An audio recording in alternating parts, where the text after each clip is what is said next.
Okay, guys, we're back with John on Sea Witch, Captain John, and he's going to tell us about a trip he's excited about, another trip. So, John, what do you have? Oh, so this is a great one. This is going from West Palm Beach, Florida, up the coast of America to New York City, going around Cape Hatteras, which is one of the 5 capes of the world.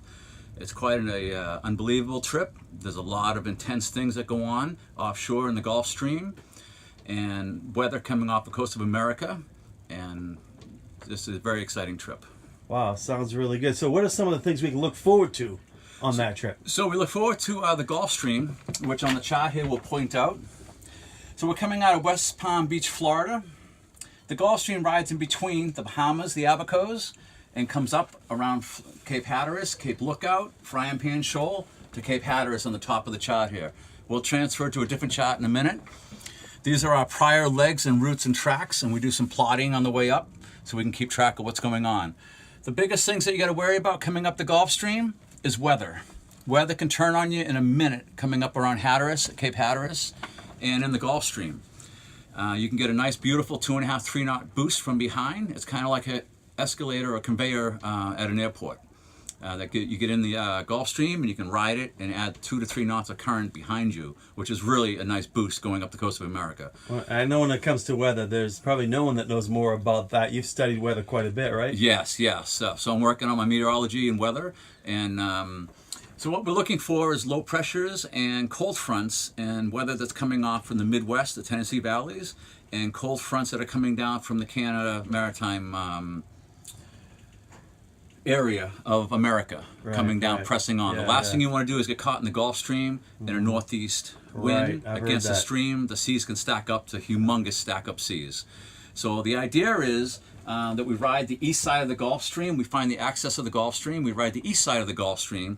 So if we had to bail out, we have plenty of open ocean that we can run to, heave to, or wait for weather to either pass or go by us. And I know you've done all of that. Yes. This is probably my 20th, if not more, trip up and down the coast of America. Yeah. And it's really for the people that are interested in cruising, you're the guy to go with, definitely. They can learn so much. You have so much to teach them. Yeah, it's an exciting trip. Not only that, but we're fishing the whole way up. And there's a lot of things that you got to look out for. A lot of other traffic is in the Gulf Stream, container ships, barges that are traveling up and down the coast of America. Right. So it's a good solid trip between your ASA classes to get some sea time and actually get a voyage under your belt or two.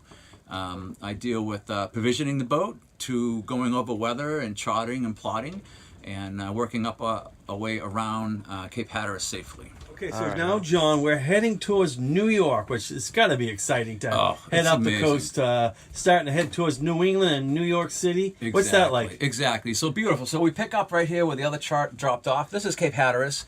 These are my prior tracks for routing and plotting different courses that were laid, either going northbound or southbound. But once we round Cape Hatteras, we're going to come up the coast. We're going to pass the Chesapeake and the Delaware River, and we're going to head right into New York City. Now, sailing into New York City is an amazing, beautiful thing. You go on under the Bernazano Bridge, which is one of the biggest, highest bridges in the world, and also the Statue of Liberty. And when you see downtown, it's just amazing. The skyline is unbelievable. So we anchor normally typically right behind the Statue of Liberty, which is really just an amazing thing to look out and see Our Lady lit up at night. And we're maybe a couple hundred yards from it. Then we pull into Liberty Landing, which is on the Jersey side of New York. And we spend a couple nights there, and you're able to explore New York, go to a play, a show, just go downtown and sightsee. Go to the Empire State Building and just do some sightseeing. It's really a fun trip. And can't imagine a better way to head into New York City. Oh, it's amazing. By sailboat. It's aming. I'm sure everybody's thrilled and watching you coming in. It's really cool. Yeah, depending on what sails we have going and the wind angle. So some of the equipment that we're going to really be focusing on is the AIS, which is an avoidant collision responder that we get to the VHF radio, and it tells us about all the other ships in the area that are moving. And when you get into New York City, there's hundreds of vessels that are moving either southwest, east, north, up the Hudson River, the East River, New York, and you really got to know what's going on your approach because there's big container ships in small areas. And the Coast Guard is very, on top of everything as well. So we'll have a very present situation with the Coast Guard as well. They may communicate back and forth with us and say, see what, you need to hold off. The Staten Ferry is going to go by. So VHF communications is going to be a key thing that we're going to be working on establishing with students and sailors on the vessel, that you're comfortable talking to other vessels. And it's just like talking to somebody on the phone, but when people pick up a microphone and they start identifying ships, there's certain technologies and terminology you want to use.